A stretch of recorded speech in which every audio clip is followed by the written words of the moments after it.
Journal de bord de Kurt.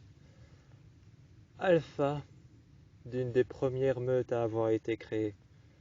Je m'approche dangereusement avec dérision de l'une des forêts les plus impitoyables.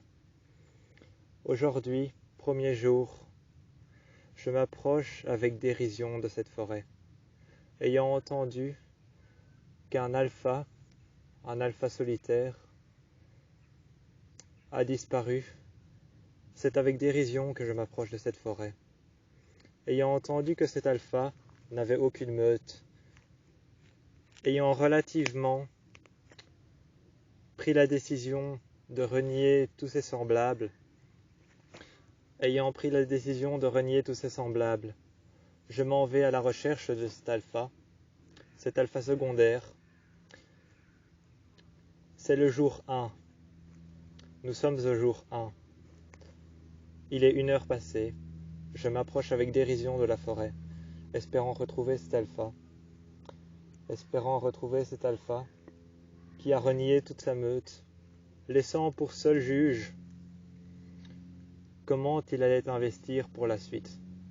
Comment allait-il investir la suite? Interpréter la manière dont il pourra retrouver sa meute. Je m'approche avec dérision, dangereusement, de cette forêt intrépide, ayant pour but d'augmenter sa capacité à prendre du territoire. Moi, 3e jour, ayant pour but d'être entré dans la forêt et d'avoir l'impression de m'approcher de cet alpha. Toujours avec autant de dérision, je m'approche et je rentre dans cette forêt impitoyable, remplie d'arbustes, d'arbres, de mauvaises herbes. Remplie de mauvaises herbes, d'arbres et d'arbustes, je m'approche dangereusement de la dérision. Je suis en train de m'enfoncer dans la forêt. La forêt devient de plus en plus noire. Mais je ne sais pas pourquoi. J'ai le sentiment de culpabilité d'avoir fait pareil, d'avoir abandonné les miens. Je leur ai prévenu que je suis parti. 4e jour. Je me sens délaissé, seul, sans espoir. Mais je sais que je m'approche de quelque chose qui m'est familier. Une maison, abandonnée au milieu de nulle part, une maison blanche. Je sors invaincu de cette forêt. Nous sommes désormais le 5e jour. Invaincu, je sors de cette forêt. Je sais que je m'approche dangereusement du but à atteindre, trouver cet alpha. Mais je m'approche aussi dangereusement d'un endroit que je pourrais connaître ou que je ne connaissais pas. Un endroit que je ne connaissais pas ou que je pourrais connaître. Je ne saurais dire, mais je m'approche d'un endroit qui m'est familier.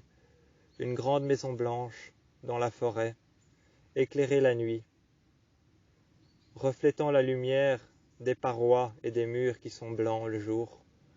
Éclairée la nuit, c'est alors que je m'approche de cette maison. Une maison pour le moins simple, une grande terrasse, de grands murs, de grandes façades, de petites vitres, de petites fenêtres. Une seule personne qui vit seule à l'intérieur. Ne sachant pas quoi penser, ne sachant pas qui est cette personne, je m'approche dangereusement, avec dérision, avec désarroi. Je m'approche de cette maison, sachant que je pourrais la connaître. Je m'y approche. Si l'on peut se taire 2 minutes et faire le silence le plus pur, le 5e jour, si l'on fait silence, on peut entendre mes pas. Je m'approche à travers les broussailles. Je m'approche et je prends conscience que je suis proche du but. 6e jour. Vous êtes toujours sur le journal d'un alpha. Kurt. Ayant formé sa meute il y a quelques semaines, quelques mois, quelques jours. Ayant formé ma meute il y a quelques jours. Aujourd'hui, je prends conscience des légendes. Je prends conscience des mythes urbains et de ce que racontent les gens à propos des alphas, des omégas, des bêtas, des loups solitaires, de la bête du Gévaudan, des médecins de l'horreur, de toutes ces bestioles surnaturelles que je ne connaissais pas auparavant. Je prends conscience qu'elles existent. Le bestiaire, ce livre qui rassemble toutes les bestioles surnaturelles, j'en prends conscience qu'elle existe. 6e jour. Toujours autant perdu, mais me rapprochant de cette maison que je connais peut-être. C'est le 7e jour que je prends conscience que cette maison, je la connais. Je m'y approche. C'est alors que je connais la personne qui vit à l'intérieur. Emma, celle qui m'a aidé à aller de l'avant, aidé à prendre conscience de qui je suis, à me contrôler, à savoir maîtriser mes pulsions. Nous atteignons aujourd'hui le 7e jour. Fin de semaine, j'arrive chez Emma. Elle m'ouvre la porte, me sourit, me regarde. J'ai le regard figé vers le bas, je ne la regarde pas. Les yeux dans le vide, je ne regarde que le sol, avec les gouttes qui atteignent le sol. Chaque goutte de pluie que je peux voir s'écraser sur le sol, je les regarde comme moi j'ai quitté ma meute. Quelqu'un qui s'est écrasé, qui n'a trouvé aucun refuge. Dangereusement, je m'approche de la maison. Mais je ne me sens plus en sécurité. Je me sens en sécurité quand mes proches sont auprès de moi. Je ne me sens plus en sécurité. C'est alors que j'engage la conversation avec Emma. Me rassurant, elle me dit que je serai toujours en sécurité, car je suis avec la personne qui m'a aidé à aller de l'avant, à comprendre ce que je suis, à prendre conscience que les légendes urbaines existent et que le bestiaire est bien réel. Je rentre et Emma m'ouvre la porte. Elle m'ouvre la porte gentiment. C'est alors qu'à l'intérieur, une fois assis sur le fauteuil, j'entends les gouttes atteindre les vitres. J'entends les gouttes atteindre les vitres, couler dessus. C'est alors que Emma ouvrit les rideaux. À l'intérieur, je la regarde ouvrir les rideaux. Je regarde les gouttes tomber, frôler la fenêtre, faire ce bruit qu'on peut entendre, ce clapetis qu'on peut entendre, un clapetis qu'on peut entendre toucher contre les vitres. Chaque goutte me rappelait un membre de ma meute, qui pouvait tomber vers le bas lorsque je n'étais pas là. C'est alors que Emma me fit rentrer, me proposa de boire quelque chose. J'accepta avec grand plaisir. C'est avec grand plaisir que j'accepta la suite. Par la suite, je m'installai sur le fauteuil. Elles arrivèrent, et plus tard, elle me demanda ce que je faisais dans la forêt, seule. Moi, je lui demandai alors à mon tour, je peux te retourner la question, qu'est-ce que tu fais seule dans une maison, au beau milieu de la forêt? Emma me répondit, c'est pas ma maison, je la garde. C'est une maison abandonnée que j'ai vue un jour, sur laquelle j'ai partagé un moment avec le propriétaire sans même le savoir. J'ai partagé un moment intime avec le propriétaire sans même le savoir. Depuis, je garde cette maison, je garde un œil dessus. Mais dès lors, je garde un œil sur cette maison, même si je viens d'apprendre le décès du propriétaire. C'est alors que personnellement, je lui posai une question qui ne devait pas être posée. Je lui posa la question, comment est mort le propriétaire? Elle me répondit, on l'a retrouvé noyé dans un lac au plus profond de la forêt, avec une marque de lacération sur le visage et sur l'abdomen. Sachant que ce ne pouvait pas être quelqu'un qui faisait partie de ma meute, ce devait être une meute qui vivait dans la forêt, une meute à part de la nôtre. On continuèrent à parler pendant de longues heures sous la pluie, la maison qui était enfoncée dans l'obscurité. On ne pouvait ni apercevoir la cheminée, ni les murs blancs, encore moins les fenêtres éclairées.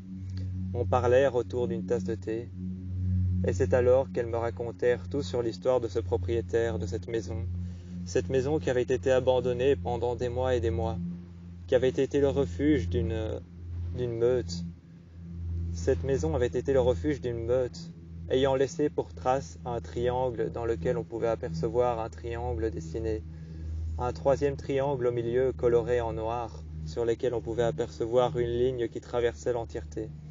Ceci était leur symbole. Elle me raconta alors à peu près toute leur légende, toute leur histoire. Ils me racontèrent que cette meute à part qui vivait dans la forêt autour de cette maison, avait vécu des années dans cette maison-ci.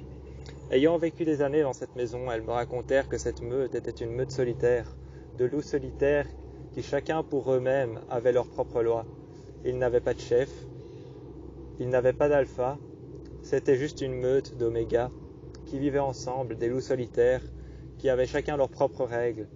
Ils agissaient selon la manière et la pensée qui leur venait. Ils agissaient selon la manière et la pensée qui leur venait. C'est alors que Emma me regarda dans les yeux, ferma les yeux et regarda le sol vers le bas. Penchant la tête vers le bas, elle regarda le sol un instant. Je vis son regard triste, sachant que je ne lui avais pas encore dit ce que je pensais d'elle. Je vis son regard triste, éperdu, dans un regard vide qui regardait le sol. Ce regard m'a fort touché, jusqu'à ce que je prenne sa main, que je me rapproche d'elle dans le fauteuil, et que je lui dise « Pendant des années, tu as été ma conseillère d'orientation. Tu m'as aidé à aller de l'avant. Tu m'as appris à savoir qui je suis, à devenir qui je suis, à surmonter mes peurs, à apprendre que ce que je ne croyais pas puisse devenir réalité. Aujourd'hui, je me dois de t'offrir quelque chose que tu ne peux pas me rendre. » C'est alors que Emma tourna ses yeux vers Kurt.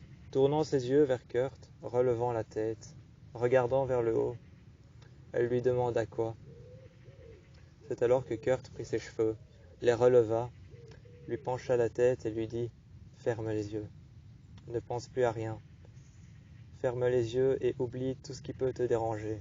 Oublie le bruit de la pluie, oublie que tu es à l'intérieur, oublie l'obscurité, fais face à tous tes défauts,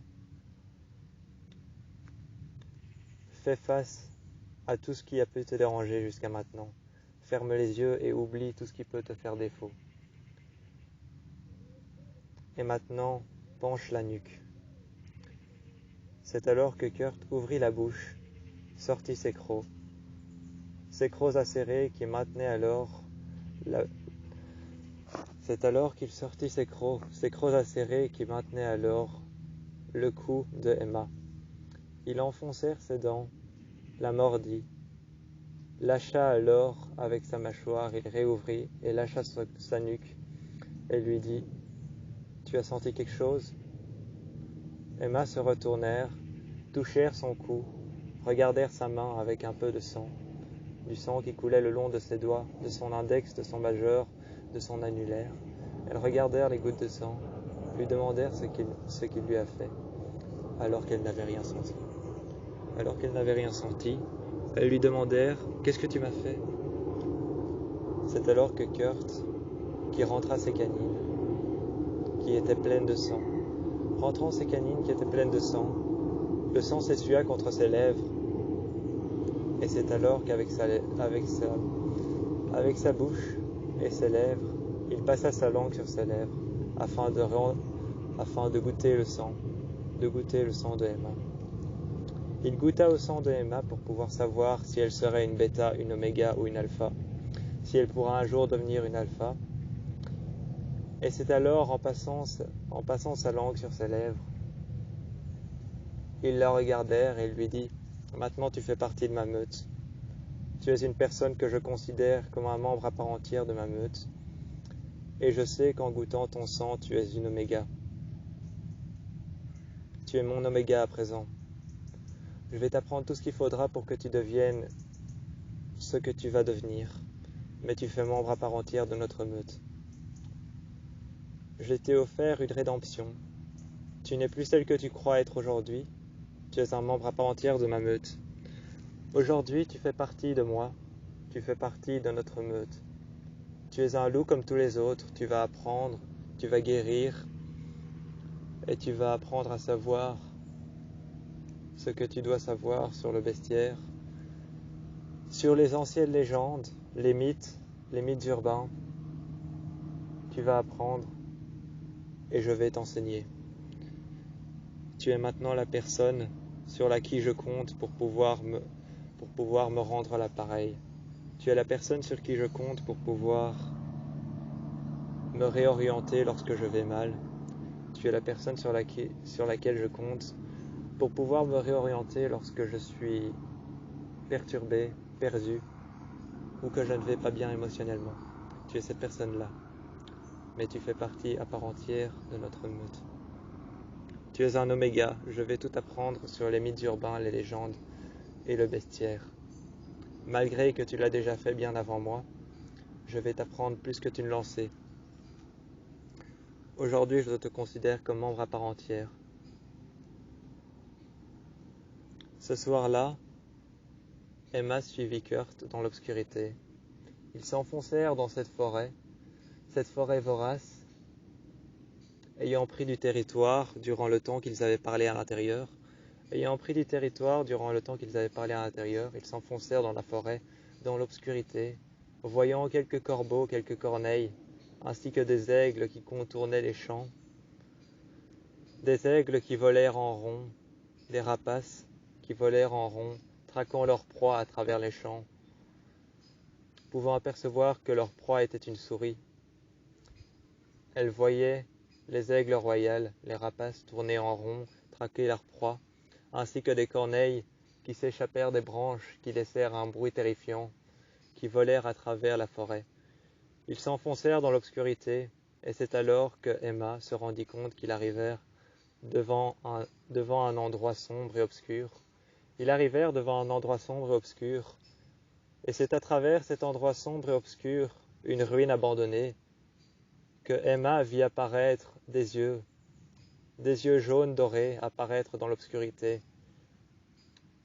des yeux qui finit alors par se relever, arriver de plus en plus haut, et c'est alors qu'elle vit sortir de l'obscurité Finn, Queen, Rachel et tout le monde.